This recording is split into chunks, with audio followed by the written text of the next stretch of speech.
Yun ang reality. Kaya, Bes, I'm sorry. Ikaw ay aking tatapatin. Kasi di ko tatanggapin kung ikaw ang maging next na Looney. Pero kung ako tatanungin, mukhang pwede na rin next na Looney. Pakitext, mag-ready. Yun na. Pinagsak na ang bomba. Yung pala yung nakikita ko na sinasabi nila may kinall-out daw ako.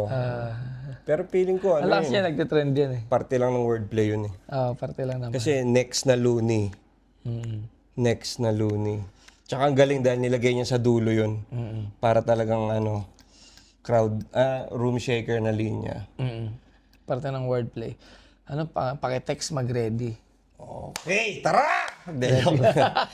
Si Mot, hinahamon din ako. Mag-three-way kaya kami nito. Yun na, oh. Maganda mangyari, no? Ayan, Parang nakakamiss yun eh, yung Balakid Delo dati. Di ba? 1 minute ulit. Pwede. Para ano, di ba? 1 minute, 12 rounds. Para boxing, no? Pwede Pero yun. maganda Tira yan. natin, no? Ubusan talaga ng rock. Maganda rin yan. Siguro